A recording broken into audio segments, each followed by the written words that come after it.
قرآن کے مخاطبین، مطلب جب قرآن خطاب کرتا ہے، اللہ رب العزت قرآن کے ذریعے لوگوں سے بات کرتا ہے، قرآن اللہ رب العزت کا کلام ہے، تو یہ کس سے مخاطب مطلب وہ کہ کس کے لیے ہے، جس کو کہے خطبہ مطلب وہ جو بولا گیا، اور مخاطب وہ جس کے لیے بولا گیا۔ تو قرآن کے مخاطبین کون ہے، مطلب قرآن نے کس سے خطاب کیا، جب اس نے بیان کیا، جب اس نے بولا، اللہ رب العزت نے قرآن کے ذریعے لوگوں سے کلام کیا، تو اس کے مخاطبین کون؟ اس سے پہلے کہ عنوان کی طرف بڑھے اور کچھ اس کی خصوصیت کی طرف جائے، یہ بات میں بتا دوں کہ عمومی طور سے قرآن کے مخاطبین جو ہے ساری انسانیت ہے، ہول آف ہیومینٹی، مطلب پوری انسانیت سے قرآن خطاب کرتا ہے۔ پھر وہ انسانیت میں کسی مذہب کو ماننے والے ہو، کسی فیتھ اور کسی بلیف کو ماننے والے ہو، مذہب کو ماننے والے ہو، مذہب سے بیزار لوگ ہو، رب کو ماننے والے ہو، رب کا انکار کرنے والے ہو، سمجھ رہے ہیں؟ کوئی بھی ہو سکتا ہے، اگر وہ ابن آدم ہے، انسان کی اولاد ہے، تو قرآن اس سے خطاب کرتا ہے، ٹھیک؟ اور اسی خطاب کے اندر جن بھی شمار ہے، یاد رکھ، پھر جو بھی ان کے اقسام اور جو بھی ان کی چیزیں ہوں، یاد۔ تو قرآن کے مخاطبین یاد رکھیے در حقیقت جو ہے وہ انسان ہے اور جنات ہے، ٹھیک؟ لیکن آج جو میرا عنوان ہے وہ تھوڑا مخصوص ہے، وہ اس معنی میں کہ قرآن جب نازل ہو رہا تھا، جب اتر رہا تھا، تو تب وہ کس سے بالخصوص خطاب کر رہا تھا۔ لیکن جب میں اس بات کو، اس عنوان کو لے کر آگے چلوں گا، تو یہ غلط فہمی کسی کے ذہن میں نہ آئے یہ تو ان کے لیے تھا، یہ تو ان کے لیے، ہمارے لیے نہیں۔ بالعموم قرآن کی ہر آیت میرے سے، آپ سے، ہر انسان سے خطاب کرتی ہے، لیکن بالخصوص جب قرآن اتر رہا تھا تو اس نے کس سے خطاب، وہ کس سے اللہ تعالیٰ خطاب کر رہا تھا۔ تو آج میں اس کو اس سینس میں رکھوں گا، لیکن درس کا ہرگز یہ معنی نہیں ہے کہ ہم لوگ قرآن کو بانٹ دیں اور بولے یہ تو ان کے لیے تھا اور یہ تو ان کے لیے، وہ سب کے لیے ہے۔ بٹ جب اتر رہا تھا تو رب العزت ان آیتوں کے ذریعے، ان صورتوں کے ذریعے، ان باتوں کے ذریعے فرسٹ فیز میں کس سے خطاب کر رہا تھا، اس کے بعد تو تمام ہے اور آپ مخاطبین۔ جیسا ایک مثال دیتے، اللہ رب العزت قرآن نازل کرا تو یا ایھا الذین آمنوا کہہ رہا تھا، اے وہ لوگوں جو ایمان لائے۔ تو ظاہر سی بات ہے یہاں جب خطاب کر رہا ہے تو آج ہم کہیں گے یہ میرے سے اور آپ سے خطاب ہے جو ایمان والے، لیکن جب اتر رہا تھا تو بالخصوص کس سے خطاب تھا، یا ایھا الذین آمنوا کا معنی کیا ہے؟ تو جب اتر رہا تھا تو یا ایھا الذین آمنوا کا معنی تھا صحابہ کرام، بالخصوص، بالعموم ہر وہ شخص جو ایمان لایا شامل ہے، یاد رکھ، ایمان والے۔ لیکن جب ہم بولیں گے نہیں خصوصاً ایمان والے کون تھے اس زمانے میں، کس کو خطاب کر رہا تھا، تو ہم کہیں گے صحابہ کو، لیکن صحابہ کے ذریعے ساری انسانیت کو، اور بالخصوص وہ ایمان والوں کو خطاب کر رہا ہے۔ یا اہل الکتاب، اے اہل کتاب، تو ہم کہیں گے بالعموم سارے اہل کتاب، جیوز اینڈ کرسچنز جو موجود ہے دنیا میں، یہ ان سے خطاب کر رہا ہے، لیکن بالخصوص وہ یہود و نصارہ جو نبی اکرم صلی اللہ علیہ وسلم کے زمانے میں تھے تب ان سے خطاب کر رہا تھا۔ آپ سمجھ رہے ہیں بات؟ یا ایھا الذین کفروا، اے کافروں، یا کافروں کو سے خطاب کرتا ہے قرآن، منافقوں سے خطاب کرتا ہے۔ تو بالعموم سارے منافق مراد ہے، سارے کافر مراد ہے، لیکن بالخصوص جب آ رہا تھا کچھ نہ کچھ ایک گروہ کے اوپر اشارہ تھا، یا تو وہ مشرکین مکہ تھے، یا تو اس کے علاوہ شرک کرنے والے لوگ جو دنیا میں موجود ہے ان پہ کہہ رہا تھا، سمجھ رہے نا؟ تو قرآن کا مخاطب انسانیت ہے اور جنات ہے، یاد رکھ۔ لیکن اس میں سے کچھ آیتیں، کچھ باتیں، کچھ چیزیں جو مخصوص تھی، جو زمانے میں اتر رہی تھی، تو ہم وہ دیکھیں گے آج کہ وہ کس سے خطاب کر رہی تھی۔ تو اس درس کا کبھی بھی کوئی یہ معنی نہ لے کہ اس کا معنی یہ کہ یہ ان سے خطاب ہے تو ہمارے لیے اس میں کچھ بھی نہیں ہے، وہ ان سے خطاب ہے تو ہمارے لیے کچھ بھی نہیں ہے، لہٰذا ہم چھوڑ دیں۔ یہ تو اہل کتاب کا مسئلہ ہے، لیکن اگر اہل کتاب کی جیسی حرکتیں ہم بھی کرنے لگے تو ہمارے لیے بھی وہ خطاب ہو گیا۔ جیسے اہل کتاب نے کیا کیا، بالخصوص عیسائیوں نے کہا کہ اللہ تین ہے نا، تو اگر مسلمانوں میں سے بھی کوئی لوگ نعوذ باللہ اہل کتاب کے جیسا اللہ کو، نبی اکرم صلی اللہ علیہ وسلم کو بھی رب کا مقام دے دے تو پھر بات تو ہمارے لیے بھی ہوگی۔ آپ سمجھ رہے بات؟ تو بہرحال قرآن کے مخاطبین کون تھے، یاد رکھ۔ تو قرآن اصل تو ساری انسانیت کے لیے آئی ہوئی کتاب ہے، یاد رکھ، اور ساری انسانیت اس کو پڑھ کے ہدایت یافتہ ہو سکتی ہے، یاد رکھیں، ان سب کے لیے یاد رکھ۔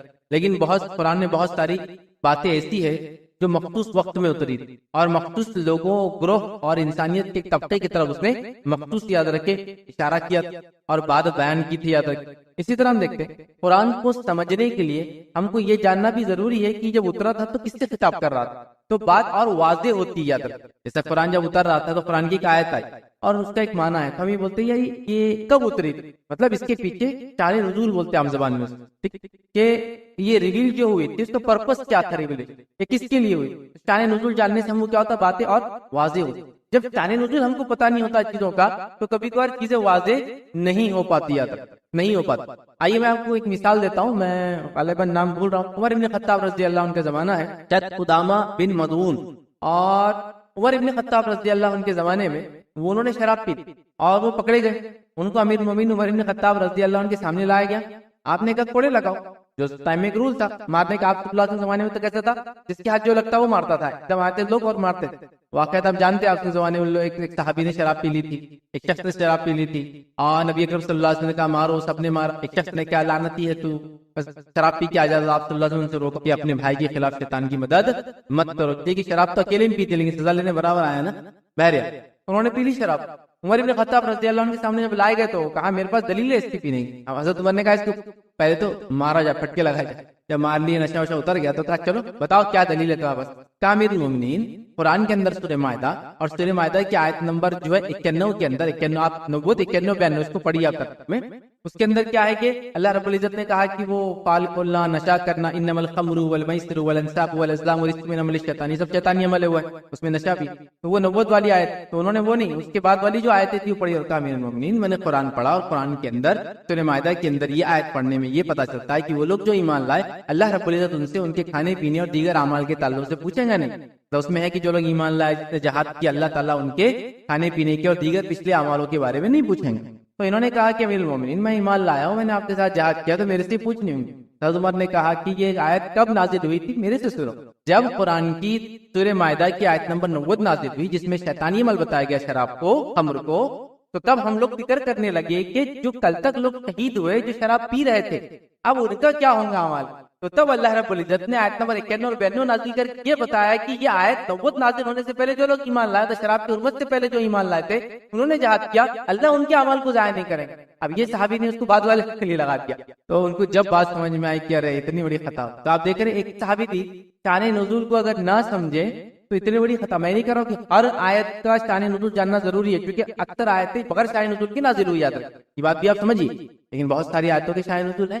عمر ابن خطاب رضی اللہ عنہ کو لے لیجیے، مطلب میں جو بتانا چاہ رہا ہوں کہ جب تک آپ اور مخاطب نہیں سمجھیں گے تو کیا مسئلہ ہوتا ہے۔ ایک صحابی کو غسل واجب ہو گیا آپ پر اور پانی موجود نہیں تھا، کسی نے کہہ دیا قرآن کی آیت نازل ہو گئی، پتہ ہے مسعیدا طیبا کہ پاک مٹی کا قصد کرو، قرآن کی آیت نازل ہو گئی، گئے ریگستان کے اندر، جیسا نہاتے ویسے مٹی سے نہ لیا، سر سے لے کر پیر تک مٹی میں ریت۔ اللہ کے رسول صلی اللہ علیہ وسلم کے پاس موجود، آپ نے کیا شکل بنا لیا، ایک آدمی مٹی ڈال لیں گے سر داڑھی میں، کیا لو؟ وہ کہا پاک مٹی کا قصد کرو، پاک مٹی کا ارادہ کرو۔ قرآن نے کہا جب پانی نہ ملے تو کہا اس کا معنی ہی نہیں ہے، اس کا معنی یہ ہے کہ جب تم کو غسل کے لیے پانی نہ ملے، وضو کے لیے بھی مسئلہ ہے، تو کیا کرو؟ تیمم کرو، قصد، تیمم بولتے ہیں قصد، تو فتیمموا صعیدا طیبا، پاک مٹی کا قصد کرو۔ تو مٹی پہ ہاتھ مارنا ہے، چہرے پہ ہاتھ پھیرنا ہے، پھر الٹے ہاتھ سے سیدھا ہاتھ اور سیدھا ہاتھ سے الٹا، تو یہ تیمم ہے۔ صحابی بھی فتیمموا صعیدا طیبا کا معنی سمجھ نہیں پائے جب تک کہ نبی اکرم صلی اللہ علیہ وسلم نے ان کو ایکسپلین نہیں کیا۔ تو چیزوں کا کانٹیکٹ ہوتا ہے یاد، ان کانٹیکٹ کو سمجھنا ہمارے لیے بے انتہا ضروری ہوتا ہے، یاد رکھ۔ تو لہٰذا قرآن جب اتر رہا تھا، تو میں یہ نہیں کہہ رہا ہوں ہر آیت کسی کی وجہ سے نازل، اکثر قرآن بغیر کسی وجہ سے نازل ہوا، لیکن بہت ساری آیتیں اس کی وجوہات سے نازل ہوئی۔ تو وہ گروہ، وہ لوگ جن پہ نازل ہوئی، جن کے لیے نازل ہوئی، جس اعمال کی وجہ سے نازل ہوئی، اگر وہ جان لے تو بات سمجھنا ہمارے لیے آسان ہوا۔ جیسے مشرکین مکہ کے کچھ ٹریڈیشنز، پرانے طور طریقے چلے آ رہے ہیں، اب انہی ٹریڈیشنز کے اندر قرآن اتر رہا ہے اور اس نے کچھ چیزوں کو ان کے بیان کیا، جیسا اونٹنیوں کے اقسام بیان کیے، وہ جو زبانی کرتے تھے، سمجھ کہ ایک اونٹنی اگر 2 اونٹنیوں کو جنم دے دے، پیدا کر دے، تو بولتے تھے اس کو ذبح کرنا جائز نہیں، خود ہی بنا لیا تھا انہوں نے رول، وہ صاحبہ اور وہ الگ الگ نام قرآن نے یہ بھی ہو سارے۔ اب جب تک وہ کانٹیکٹ نہیں جانیں گے جن لوگوں پر اتری تھی اور ان کے اندر یہ سب چیزیں کیا تھی جو کر رہے تھے عبادت، یہ اونٹنیوں کی کیا قسمیں تھی جس کو ذبح نہیں کرتے تھے، غیر اللہ کے نام پہ چھوڑتے، جب تک آپ نہیں سمجھ۔ یا قرآن نے کہا تم بھی حج کے لیے وہاں سے نکلو جہاں سے لوگ نکلتے ہیں، اب یہاں لوگوں سے مراد کیا چلی آئی، تو پتہ چلا لوگ نکلتے مطلب مشرکین جس اسپاٹ سے نکلتے تھے اس کو میقات بنا رہے تھے، وہی تمہارے لیے مسلمانوں میقات۔ اب لوگ نکلتے تو لوگ تو کہیں سے بھی نکل رہے، میننگ کیا تھا سمجھ رہے نا؟ تو قرآن جو ہے ایک پرٹیکولر ریجن میں اترا، ایک پرٹیکولر لینگویج میں اترا، اور پرٹیکولر لوگ مطلب مخصوص لوگ تھے، مطلب بات عمومی سب کے لیے اس کی، لیکن جب اترا تھا اگر ان باتوں کو ہم سمجھنے لگے تو قرآن کا سمجھنا، اس کے مخاطبین کس سے خطاب کر رہا ہے، بہت آسان ہوتا ہے، یاد رکھیے ہم کو اس پر عمل کرنا بھی یاد رکھیں۔ اس سے کیا ہوتا ہے، قرآن کو پڑھ کر سمجھنے میں اور اس پر عمل کرنے میں آسانی ہوتی ہے جب قرآن کے مخاطبین کیا ہے اس کو ہم جو سمجھتے ہیں۔ اسی طرح جب قرآن اتر رہا تھا، یاد رکھیے تو انسانیت کی جو بڑی قسمیں موجود تھی ان میں کون کون تھا؟ مسلمان تھے، بہت کم تعداد، مشرکین مکہ کے اطراف میں یا مشرک تھے اور کافر تھے کثیر تعداد میں، اور اس کے بعد جب مدینے نبی صلی اللہ علیہ وسلم چلے گئے تو وہاں اور 2 گروہ مل گئے، منافق اور اہل کتاب، یہود و نصارہ، جیوز اینڈ کرسچنز۔ تو گویا اگر قرآن کو ایسا دیکھے تو جب قرآن اتر رہا تھا تو مشرک تھے، صحابہ مومن تھے، مشرکین مکہ سمجھو مشرک ہے، صحابہ جو تھے وہ گروہ مومنوں کا گروہ تھا، اور اس کے بعد جب نبی کریم صلی اللہ علیہ وسلم ہجرت کر کے چلے گئے تو وہاں آپ کو ملیں گے اہل کتاب، اور اس کے بعد منافق ملیں گے اور کافر ملیں گے، تو کافر دونوں جگہ تھے۔ لیکن ایک عمومی اگر میں بات کروں تو اگر ان گروہوں کو تقسیم کیا جائے، انسانیت کو اگر ڈیوائڈ کیا جائے تو تین ہی حصوں میں ہوتا ہے. اور علامہ ابن تیمیہ رحمہ اللہ نے سورہ بقرہ کی جو ابتدائی 21 آیتیں اس کے اندر کہا کہ اللہ رب العزت نے ان 21 آیتوں میں انسانیت کی تین قسمیں بتا دی جو ہو سکتی ہے یا جو ہوتی ہے. تو سورہ بقرہ شروع ہوتا ہے، سورہ بقرہ کی پہلی 5 آیتیں مومنوں سے خطاب کرتی ہے. آیت نمبر 1 الف لام میم سے لے کر اولئک هم المفلحون، یہ پانچویں آیت تک یہ ہوگا مومنوں سے خطاب. بعد کی دو آیتیں آیت نمبر 6 اور 7 کافروں سے خطاب کرتی ہے، ان الذین کفروا سواء علیہم، وہ ہو گیا. اور اس کے بعد کی آیتیں جو شروع ہوتی ہے 8 سے لے کر 21 تک، یہ خطاب کرتی ہے منافق پر. تو وہ کہتے ہیں بس تین ہی قسمیں انسانیت، مومن، کافر اور منافق. تو بات صحیح ہے. اور اگر ڈیوائڈیشن کو ایسا نہ لے تقسیم کو اور ایک رب تقسیم لے تو انسانیت دو حصوں میں تقسیم ہوتی ہے، مومن اور کافر.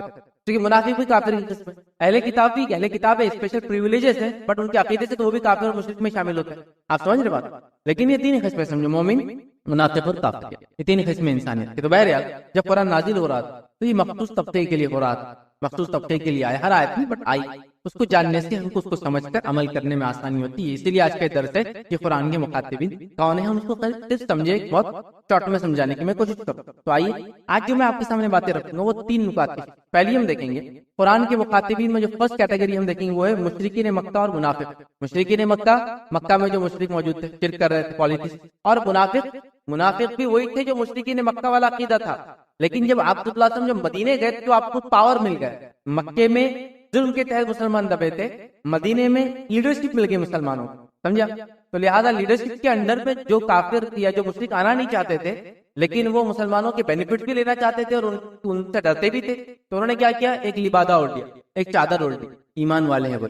اسی لیے میں دونوں کو ساتھ رکھ رہا ہوں. تو میں گویا مدینے کے اندر منافق ملیں گے آپ، مکے کے اندر مشرک ملیں گے آپ. تو مشرک و منافق پہلا گروہ. اسی طرح دوسرے گروہ آپ کو ملیں گے صحابہ وہ لوگ ہیں جو ان ابتدائی دور پہ مشرکین مکہ میں سے نکل کر آئے. بہت ہی قلیل تعداد تھی صحابہ کی جو شرک نہیں کرتے تھے. مطلب ایسے گن سکتے ایک دو، ایسے ورقہ بن نوفل ایک ہے، پتا چلا وہ انہوں نے شرک نہیں کرتے تھے اس زمانے میں جو شرک کرتا تھا. بلکہ ایک روایت میں تو میں اس شخص کا نام بھول گیا، اہل عرب تھے، مطلب مشرکین مکہ کے اندر اہل عرب میں ایک شخص تھا. آپ صلی اللہ علیہ وسلم فرماتے ہیں کہ عیسیٰ کے بعد اور میرے بیچ میں وہ اکیلا ہی تھا، مطلب وہ اکیلا ہی تھا جو شرک نہیں کرتا تھا. انسان اتنے کم لوگ گزرے. تو آپ صلی اللہ علیہ وسلم کے زمانے میں بھی چند لوگ تھے جو شرک نہیں کرتے تھے. ٹھیک، تو پہلا گروہ جو سیکنڈ گروہ جس کو کہیں گے مشرکین کے بعد ہوا وہ ہے آپ صلی اللہ علیہ وسلم پہ وحی آئی، اس کے بعد آپ نے دعوت دی تو سارے مشرک تھے، اس میں سے نکل کر ایمان والے آنے لگے، فلٹر ہو کے آنے لگے. کچھ تھے، کچھ بولے تو کچھ کے نام لفظاً گن سکتے ہیں، 1 2 3 ایسے تھے جو واقعی میں شرک پہلے سے نہیں کرتے تھے. سیکنڈ گروہ جن سے قرآن نے خطاب کیا وہ ہے صحابہ کرام. اور صحابہ کے اندر بھی اول ڈیوائیڈیشن جس کو ہم کریں گے اگر تفریق کر کے سمجھنا ہے چیزوں کو صرف تو وہ ہے مہاجر اور انصار کی تفریق. کہ ہجرت پہ جو ہجرت کر کے آئے اور جنہوں نے ہجرت کرنے والوں کی مدد کی، ہے نا، اول. اور اللہ تعالیٰ نے بھی یہ نام سے قرآن میں مہاجرین اور انصار کا نام بھی لیا قرآن میں. ٹھیک ہے، تو بہرحال سیکنڈ گروہ صحابہ کا ہے جس سے مہاجر اور انصار سمجھنے کے لیے ہم کر سکتے ہیں. تھرڈ گروہ ہے بنی اسرائیل. اور بنی اسرائیل میں ہم جو چیزیں دیکھ سکتے ہیں وہ ہے یہود اور نصارہ، جیوز اینڈ کرسچنز. یہ دو لوگ یاد رکھیں یہاں مخاطب ہیں. تو آج جو ہم عنوان دیکھیں گے قرآن کے مخاطبین میں ان جنرل تو بہت لوگوں کو قرآن نے خطاب کیا، ایون ایتھسٹ کو خطاب کیا، جو اللہ کا انکار کرتے ان کو خطاب بہت سارا ہے. لیکن ہم جو تین گروہ جو مین مخاطب ہوتے ہیں وہ تین ہیں. تو پہلا دیکھیں گے ہم مشرکین مکہ اور منافق، دوسرا ہم دیکھیں گے صحابہ کرام مہاجر اور انصار لے لیجیے سمجھنے کے لیے، اور تیسرا بنی اسرائیل میں یہود اور نصارہ، جیوز اینڈ کرسچنز. ٹھیک ہے، جو ہے یا یہودی اور عیسائی جس کو اردو میں کہتے ہیں، یاد رکھیں یہ دو گروہ ہم دیکھیں. چلیے آگے بڑھتے ہیں. یہ بات کو سمجھنے کے بعد کہ قرآن کے مخاطبین کو سمجھنے سے ہم کو قرآن سمجھنے میں، اس پہ عمل کرنے میں آسانی ہوتی ہے. آگے بڑھتے ہیں. اب مشرکین مکہ اور منافق، یہ پہلا گروہ تھا جس سے قرآن نے خطاب. اب میں منافقوں کیوں لا رہا ہوں؟ حالانکہ منافق تو مدینے میں آئے، میں اس لیے لا رہا ہوں کہ دونوں عقیدے سے ایک ہی ہوتے ہیں، دونوں عقیدے سے کافر ہوتے ہیں. اس وجہ سے دونوں کو ایک ساتھ رکھ رہا ہوں میں یاد رکھیے بات کو سمجھنے. ورنہ ترتیب میں رکھا جائے تو مشرک پہلے آئیں گے، اس کے بعد صحابہ آئیں گے، اس کے بعد اہل کتاب اور منافق آئیں گے. لیکن اب چونکہ وہ سیم عقیدہ ہے ایک ساتھ رکھ دیا ہوں میں. مشرکین مکہ اور منافقین قرآن کے مخاطبین میں سے آتے، اور قرآن نے بیشتر جگہ یا تو پچھلی قوموں کے واقعات میں ان کے نبیوں نے مشرکوں سے کیسا خطاب کیا، یا تو نبی اکرم صلی اللہ علیہ وسلم نے مشرکوں سے کیسا خطاب کیا. یہ مطلب بتایا جا رہا ہے یہ اللہ ڈائریکٹ مشرکوں سے خطاب کر رہا ہے، یا پھر منافقوں کو خطاب کر کے ایک طرح سے کافر اور مشرکوں کو خطاب کر رہا ہے، چونکہ منافق بھی دل سے کافر اور مشرک ہی ہوتا ہے. تو ڈائریکٹ خطاب کیا گیا، یا تو پچھلی قوموں کے واقعہ سنا کے اللہ نے خطاب کیا، سیدھے خطاب کیا ہے نبی اکرم صلی اللہ علیہ وسلم کے ذریعے ان کو خطاب کیا. اب مشرکین مکہ کون تھے سب سے پہلے جان لیں. مشرکین مکہ یاد رکھیے بنی اسماعیل میں سے تھے. ایسے پورے عرب کا جو پیننسولا ہے، مطلب میں آج سعودی عربیہ اور کئی چھوٹے چھوٹے اور کنٹریز ہے، قطر ہے، یمن ہے، اور UAE ہے، عمان ہے. ٹھیک ہے، کویت ہے، ٹھیک ہے. اب ابھی تو مطلب پہلے تو ایک ملک ہوا کرتا تھا ویسا، یہ ایک ملک تھا اور شام ایک ملک تھا. ابھی شام کے اندر لبنان ہے، اردن ہے، مطلب جارڈن ہے، فلسطین ہے، سیریا ہے، تو کئی کنٹریز ہے. لیکن پہلے سے خطے مانے ریجنز کے حساب سے تو سعودی پیننسولا مطلب وہ شام کا علاقہ چھوڑ کے پورا سعودی کا وہ اتنا ٹکڑا جس کے تینوں طرف سمندر ہے، دونوں طرف سمندر ایسا گول، ٹھیک، وہ علاقہ. تو یہ بنی اسماعیل کہلاتے تھے اور یہ اسماعیل علیہ الصلوۃ والسلام کی اولاد سے تھے. ٹھیک، تو ان کو بنی اسماعیل، تو مشرکین مکہ در حقیقت بنی اسماعیل ابراہیم علیہ الصلوۃ والسلام کے بڑے بیٹے اسماعیل علیہ الصلوۃ والسلام کی اولاد سے یاد رکھی، اور وہ جانتے تھے کہ وہ ان کی اولاد سے یاد رکھی. اور خانہ کعبہ کے اندر انہوں نے بتوں کو بٹھا کر وہ بتوں کی پرستش کیا کرتے تھے. اور اولین دور میں قرآن جب نازل ہوا، نبی کریم صلی اللہ علیہ وسلم اسی قوم سے تھے اور آپ پہ قرآن نازل ہوا، اور انہیں کو سب سے پہلے قرآن نے خطاب کیا مشرکین مکہ. اس لیے جنرل مشرک میں بھی کاؤنٹ کر سکتے ہیں ان کو، لیکن اسپیسیفک کر رہے ہیں مشرکین مکہ. تو ان سے قرآن نے سب سے پہلے خطاب کیا اور بتوں سے انہوں نے جو کعبے کو بھر دیا تھا اس کی عبادت کیا کرتے تھے. ٹھیک ہے، گرچہ ان کے اندر شرک کی جہالت تھی، مشرکین مکہ بنی اسماعیل سے تھے اور ان میں شرک کی جہالت تھی، لیکن ان کے اندر چند خصوصیات بھی تھے، چند اچھی باتیں بھی تھی جو ہم کو سمجھنا ہوں. جیسا ان کے اندر جو ہے، جو اچھی باتوں میں ہم دیکھتے ہیں فیاضی خرچ کرنے کی عادت، مہمان نوازی تھے، بڑے مہمان نواز ہوا کرتے تھے، یاد رکھیں. اس طرح بہادر تھے، لغت زبان کے اعتبار سے بڑے ماہر تھے، عربی اور شاعری وغیرہ کے اندر مہارت رکھتے تھے. اسی طرح بہادری تھی، شجاعت تھی، کئی خوبیوں کے بہرحال غیرت تھی، ایک حمیت بولتے نا اپنا خود کی غیرت ہوتی قومی، وہ تھی. کئی اچھائیاں، مہمان نواز کئی اچھائیاں، ٹھیک. لیکن سب سے بڑی برائی ان کے اندر تھی، وہ بتوں کی عبادت کیا، اللہ کے علاوہ دیگر کو پکارا کرتے تھے. اچھا، انہی خوبیوں کے بیسس پہ آپس میں لڑتے بھی تھے. ہم تم سے بہادر ہیں، تم ہم سے کمزور ہے، ہم تم سے مالدار ہے، تم فلاں ہیں، ہم خرچ زیادہ کرتے، تم کر دکھاوا کر رہے. انہی خوبیوں کے چکر میں دوسرے لڑا بھی کرتے تھے، یاد رکھیں. اسی طرح ان لوگوں کو آپس میں قبیلے کے اعتبار سے تو قبائلی بڑی تعصب بھی تھی ایک دوسرے، مطلب جہاں اپنے قبیلے کو اونچا کرنا تو دوسروں سے تعصب رکھنا بھی اس کے اندر. ہر طاقتور قبیلہ کمزور قبیلے کو دبا دیا اور ختم کر دیا کر، بالکل کامن تھا. عرب کا جو ٹریڈیشن تھا، جو قبائلی سسٹم تھا، جو پیننسولا کا پورا حال تھا، وہ اسی طرح سے تھا کہ بہت زیادہ مطلب ہر طاقتور کمزور کو دبا، جیسا سمندر میں جنگل کا حال ہوتا ہے، ہر طاقتور جانور دوسرے جانوروں کو ختم کر دیتے. جبکہ انسان ہونے کے ناطے ہم جانوروں سے ہماری کچھ صفتیں الگ ہوتی ہے بھائی.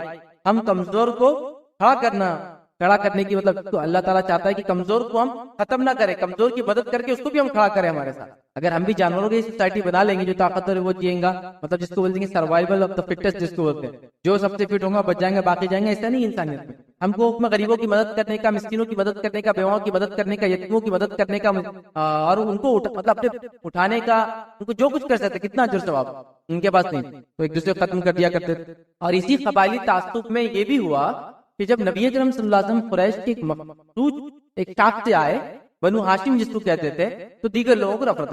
وہ قبائلی تھا نا کہ اگر ہم قریش کے ہاشمی خاندان کے ایک انسان کو نبی مان لیں گے تو میرے خاندان کا وقار اور اونچائی کہاں گئی. جیسے خالد بن ولید کے جو ہے والد نے، جو ہے ولید بن مغیرہ نے کیا کہا کہ اللہ تعالیٰ کو اگر نبی بنانا ہی ہوتا کسی کو، ہمارے خاندان سے کیوں نہیں بنایا. ان کا خاندان بہت بڑا خاندان تھا، ولید بن مغیرہ خاندان بہت اونچا خاندان، اور جنگی ذمہ داریاں ان کے اوپر تھی. مطلب یہ لوگوں کا خاندان جنگ وغیرہ کے اندر قریش کا اور مشرکین مکہ کے ڈیفنس کے لیے کھڑا ہوتا تھا یہ خاندان.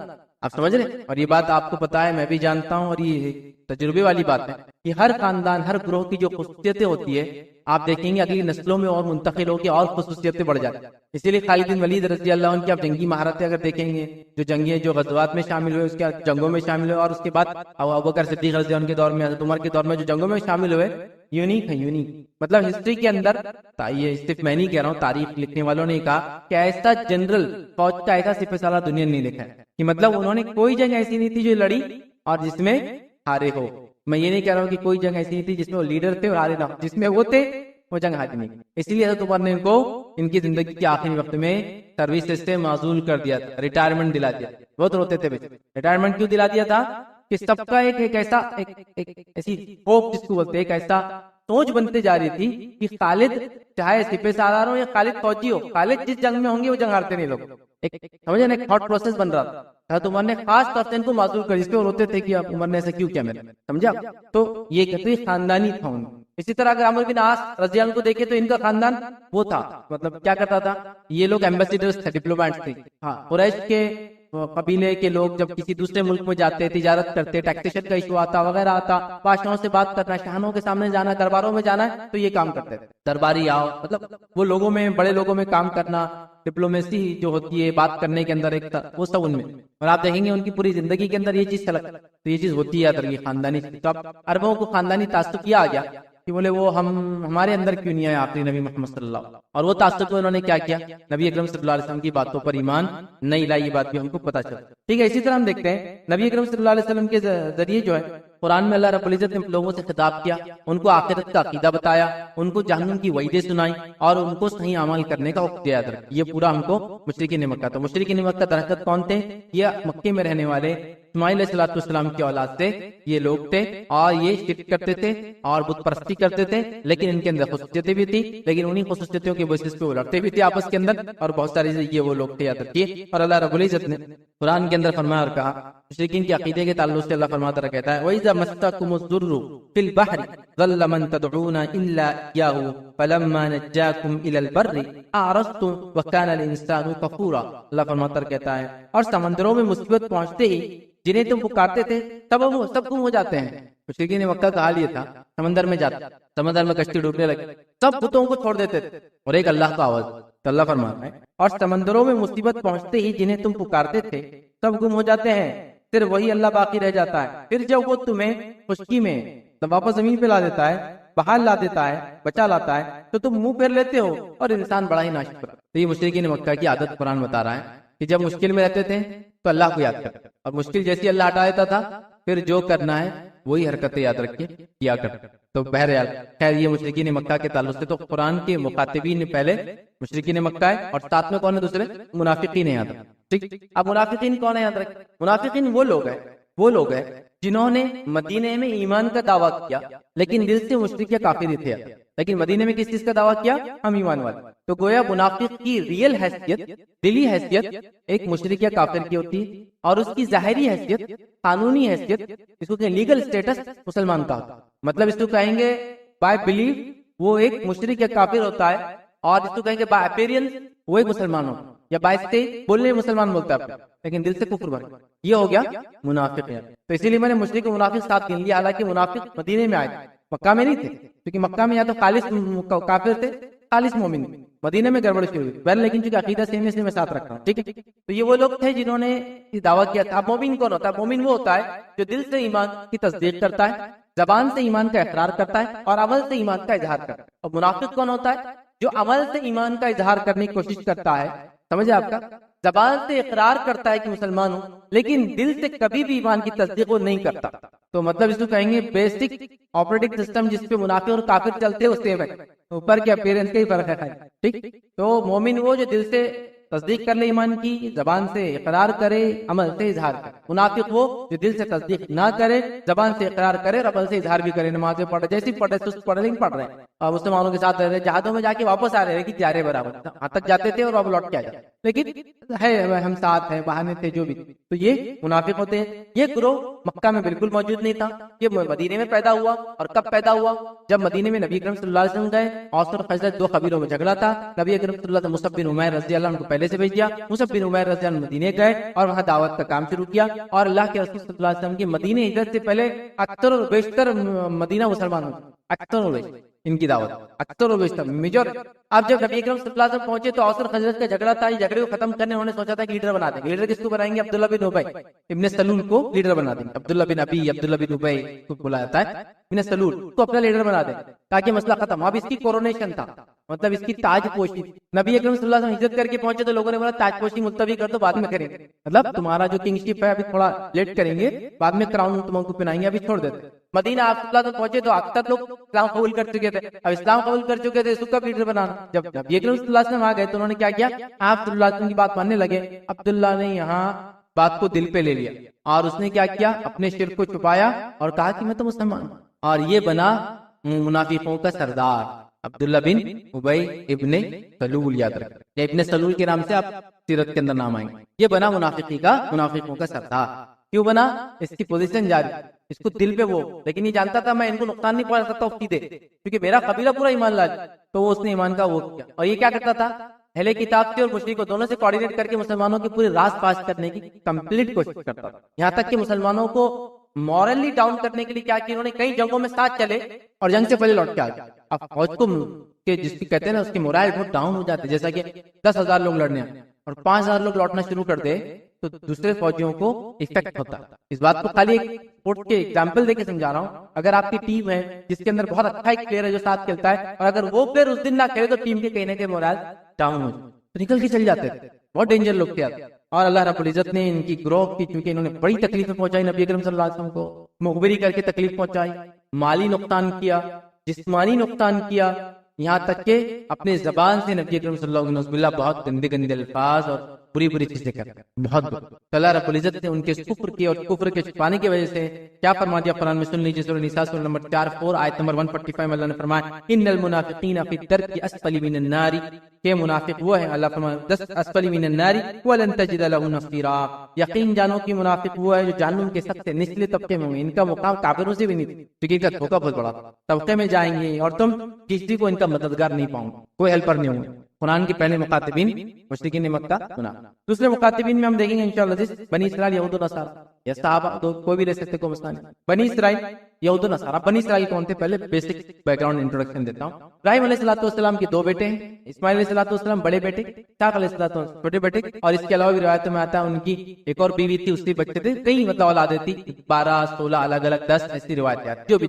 لیکن ہم تو 2 بچوں سے مین کنسرن ہے ہمارا، ایک ہے اسماعیل علیہ السلام، دوسرے اسحاق علیہ السلام. اسماعیل علیہ السلام سے جو نسل چلی وہ اہل عرب ہو گئے، بنی اسماعیل جس کو ہم زمانے میں کہیں گے، عرب بولیں گے ہم زمانے. اسحاق علیہ السلام سے جو نسل چلی جس میں بالخصوص آپ کے بیٹے یعقوب علیہ السلام اور یعقوب علیہ السلام کے 12 بیٹے تھے کل، ایک بیوی سے 10 اور دوسری بیوی سے 2 کون تھے؟ ایک یوسف علیہ السلام اور دوسرے بنیامین، ٹھیک، یہ 2 تو ایسے کل ہوئے 12 بیٹے. تو اسحاق علیہ السلام کے جو بیٹے تھے، کیونکہ ان کو اور بھی بیٹے تھے، ہم خاص کر یعقوب علیہ السلام جن کا دوسرا نام یا لقب تھا اسرائیل. اسرائیل کا معنی ہوتا ہے اللہ کا بندہ، ٹھیک ہے. تو اسماعیل کا معنی ہوتا ہے اللہ نے سنا، اور ایل جو عبرانی زبان میں اللہ کو کہتے ہیں. اسی سے جبرائیل، میکائیل، اسرافیل، ٹھیک ہے، جو ہے اسرائیل، ٹھیک ہے، اسماعیل، وہ سب عبرانی زبان ہے. ایل کا معنی اللہ ہوتا ہے، تو اسرائیل کا معنی ہوتا ہے اللہ کا بندہ. تو اسحاق علیہ السلام جو کہ دوسرے چھوٹے بیٹے تھے اسماعیل جو ہے ابراہیم علیہ السلام کے، ان کے بیٹے یعقوب علیہ السلام جس کا لقب یا دوسرا نام بولی اسرائیل تھا، ان کے 12 بیٹے تھے، اور ان 12 بیٹوں سے جو نسل چلی ان کو بنی اسرائیل کہتے ہیں. سمجھا؟ تو یہ 12 قبیلے 2 بیویوں سے تھے، دونوں میں بڑے فتنے فساد ہوئے، اور 2 بچوں کے جو قبیلے تھے یوسف علیہ السلام ان کے بیٹوں کے، بعد کے دور میں انہوں نے بڑے تماشے کیے، تاریخ میں ایک دوسرے کو خوب لتاڑا. دیکھیے جو انہوں نے کیا نا وہی ہمارا حال، وہ ایمان والے تھے، ان حالت یہ تھی، نفرتیں ایسی تھی دلوں میں کہ موسیٰ علیہ السلام سے کہا کہ 12 چشمے چاہیے پانی کے، ہم کو پانی بھرنے کے لیے. کتنے؟ اب آپ دیکھیے آپ کے محلے میں اگر ایک نل بھی آیا تو سب بھر سکتے ہیں، پورا دن نل آ رہا تھا کنٹینیوس آ رہا، اب لیکن سب بھر سکتے. نفرت کا یہ عالم تھا کہ اس کے نل سے میں نہیں بھروں گا. موسیٰ علیہ السلام نے لکڑی ماری، عصا ماری، 12 چشمے، جب 12 الگ نہیں ہمارا مسئلہ ہی ہے. پھر کبھی کچھ میں گروہ بندی ہوتی تھی اس پہ اٹیک، ان میں گروہ بندی تھی اس پہ اٹیک. قرآن نے کہا نا کمزوروں ختم کر دیتے یہودی آپس کیا کرتے تھے، یہ قبیلے والے مل کے اس کو یہی ہوا. اور تاریخ کے اندر جو کہا جاتا ہے کہ 2 بیٹوں کی اولادوں نے باقی 10 کی اولادوں کو کھدیڑ دیا. کب ہوا تھا یہ؟ 2000 سال میں. پھر وہ جو 10 اولادیں کھدیڑی گئی تو دنیا اور بھاگ. پھر 1924 کے بعد ٹرائل اسٹیٹ بنا. اب وہ ڈی این اے ٹیسٹنگ کر کے 12 اولادیں کہاں ہیں، وہ 10 بچوں کی اولادیں کا ان کو ڈھونڈ ڈھونڈ کے پورے دنیا سے لا رہے ہیں نا. وہ آسام سے فلاں گروہ ہے، انڈیا سے جو ہے ہمارے یو پی سے آفریدی پٹھان ہے بولے وہ یہودیوں کی نسل سے ہے، پھر وہ چائنا سے فلاں کمیونٹی، سب کو لا رہے ہیں پوروں کو. معلوم ویزا آپ کو ان کے نسل کے بیسس پہ ہوتا ہے. ڈی این اے ٹیسٹنگ آپ پروفڈ ہے کہ آپ یہودی ہے تو آپ آ سکتے ہیں اسرائیل کے اندر، ان کی نیشنلٹی اسی بیسس میں. تو انہوں نے اوپن رکھا آج بھی کہ آسام کی یہ گروہ آ سکتا ہے کیونکہ یہ ہم سے فلاں آتا ہے، پورا بہرحال ایک وہ ہے. تو کئی ایسی کمیونٹی وہ سب کو ڈھونڈ رہے ہیں، بہت لڑائی. یہ آج ہمارا حال، جماعتوں کے نام پہ، مسلکوں کے نام پہ، عمل کے ڈفرنس کے نام پہ بھی ہم دوسرے کو مار سکتے ہیں، ختم کر سکتے ہیں، بیٹیوں کو طلاق دے سکتے ہیں، بچوں کی شادیاں خراب کر سکتے ہیں، تجارتیں بند کر سکتے ہیں. یہودی یہی کرتے. تو یہ تھے یہود و نسل، ایک ہی باپ کی اولاد. ابراہیم علیہ السلام کی نسل، ماؤں کا فرق ہے، خالی بیٹے الگ ہے لیکن جھگڑا ایسا کوئی انتہا نہیں. ٹھیک ہے، تو میں سمجھتا ہوں آپ سمجھ اہل کتاب کو اسپیشل اسٹیٹس اور پریویلیج ملا ہوا. اللہ رب العزت کو مشرکوں اور کافروں میں نہیں گنا، حالانکہ ان کا عقیدہ مشرکوں اور کافروں جیسا ہی تھا اس زمانے، لیکن نہیں گنا. کیوں؟ تو پریویسلی وہ کتاب کے ہولڈر تھے، وحی کے